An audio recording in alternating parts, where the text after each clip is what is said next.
दोस्तों, बांग्लादेश की सरकार और अडानी पावर के बीच में लंबे समय से खींचातानी चल रही है और अब जाकर बांग्लादेश ने अडानी पावर के सामने एक बड़ी डिमांड रख दी है। इस खबर के बारे में आगे बात करेंगे। इसके अलावा भारत ने सैकड़ों बांग्लादेशियों को कर्नाटक के अंदर पकड़ा है। इस खबर के बारे में भी आगे बात करेंगे, क्योंकि जब से शेख हसीना की सरकार सत्ता से गई है तब से लगातार बांग्लादेशियों का भारत आना, वहीं उनका भारत में पकड़ा जाने का सिलसिला चल रहा है। दोनों खबर काफी इंटरेस्टिंग है, इसलिए वीडियो को अंत तक जरूर देखिएगा। साथ ही चैनल पर पहली बार आए हैं तो नीचे दिए गए सब्सक्राइब बटन को प्रेस कर बेल आइकन को जरूर दबा लें। तो चलिए शुरू करते हैं इस वीडियो को। दरअसल इस समय बांग्लादेश दिवालिया होने के कगार पर है, लेकिन उसने अडानी पावर के सामने एक बड़ी डिमांड रख दी है। दरअसल साल 2017 में बांग्लादेश की हसीना सरकार और अडानी पावर के बीच में एक एग्रीमेंट हुआ था। पावर परचेस एग्रीमेंट में बांग्लादेश को बिजली पहुंचाने की बात कही गई थी। इसी एग्रीमेंट को लेकर बांग्लादेश ने कहा है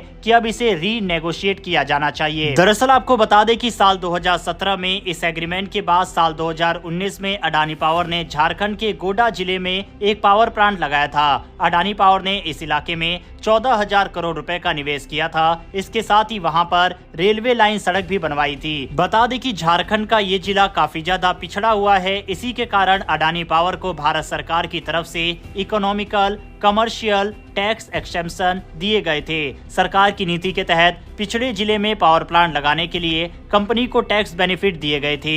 इसी को लेकर बांग्लादेश की अंतरिम सरकार ने कहा है कि जो टैक्स बेनिफिट अडानी पावर को हुए हैं उसमें बांग्लादेश का भी हिस्सा है और उसे भी इसका शेयर मिलना चाहिए। इसके अलावा आपको बता दें कि बांग्लादेश के सरकार के पावर मिनिस्टर ने यह तक कह दिया कि हमारे घरेलू प्लांट अभी बंद है और हमारी डिमांड को वह आसानी से पूरा कर सकते हैं। ऐसे में हमें अडानी पावर की जरूरत भी नहीं है। लेकिन दोस्तों, सच्चाई की बात करें तो बांग्लादेश में जो प्लांट है वह गैस और तेल से चलते हैं। ऐसे में वहां बिजली बनाना काफी ज्यादा महंगा पड़ता है और बांग्लादेश के जो हालात है उसके तहत वहां के लोग उसके दाम भी नहीं दे सकते।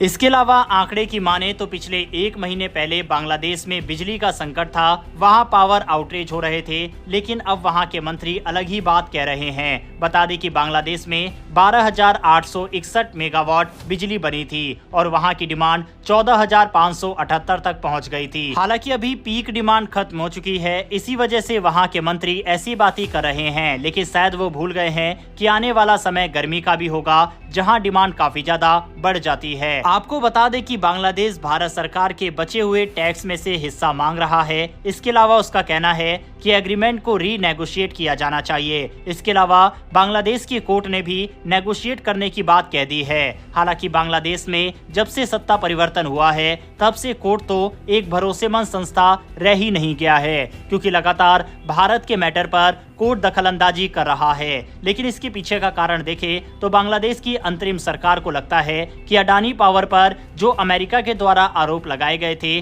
उसका फायदा उठा लिया जाए। लेकिन वह शायद भूल गए हैं कि गौतम अडानी की कंपनी बैकफुट पर नहीं बल्कि फ्रंट फुट पर खेल रही है। बता दें कि नवंबर से ही अडानी ग्रुप ने बांग्लादेश में बिगड़ते हालात के बीच वहां बिजली काटना शुरू कर दिया था। एक बार फिर से 10 से 15% बिजली कटौती की गई है। पहले बांग्लादेश में अडानी की तरफ से 1500 मेगावाट बिजली जा रही थी, जो अब केवल 520 मेगावाट रह गई। इसके अलावा बांग्लादेश पर अडानी ग्रुप का $800 मिलियन अभी भी बकाया है, जिसको लेकर भी अडानी ग्रुप बांग्लादेश पर दबाव बना रहा है। हालांकि इस पर बांग्लादेश के पावर मिनिस्टर ने कहा है कि हमने पहले से ही 97 मिलियन अडानी पावर को दे दिए हैं, लेकिन इसके बावजूद भी हमारी बिजली काटी जा रही है। लेकिन शायद भूल गए हैं कि 800 मिलियन के मुकाबले 97 मिलियन काफी कम होते हैं। दूसरी अपडेट की बात करें तो कर्नाटक के विधान परिषद में बीजेपी के मंत्री ने कर्नाटक सरकार से कई बड़े सवाल पूछे। उन्होंने पूछा कि आखिरकार कितने अवैध लोगों की एंट्री एग्जिट पर रोक लगाई गई है और बांग्लादेशियों की घुसपैठ पर कर्नाटक की सरकार क्या कर रही है, जिसका जवाब कर्नाटक के गृह मंत्री ने विधान परिषद में दिया। कर्नाटक के गृह मंत्री परमेश्वर ने विधान परिषद में कहा कि राज्य पुलिस ने अवैध रूप से रह रहे 160 के करीब बांग्लादेशी नागरिकों और 24 पाकिस्तानी नागरिकों को हिरासत में ले लिया है। श्री परमेश्वर ने प्रश्न का उत्तर देते हुए कहा, अवैध अप्रवासियों के मामले की जाँच करने और उनका पता लगाने के लिए एक विशेष कमेटी का गठन भी किया गया है। लेकिन भारत में अवैध घुसपैठिए और उसका ये प्रवास कोई नई घटना नहीं है।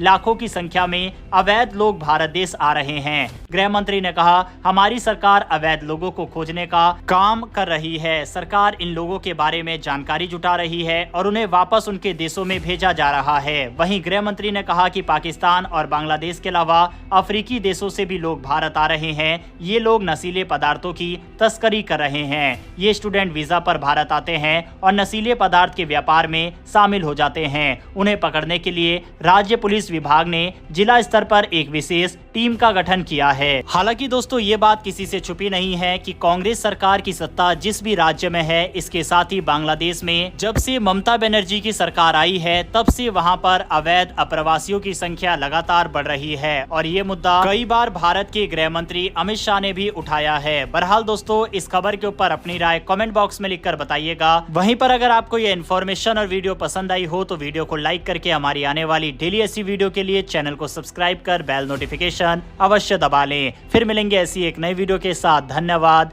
जय हिंद।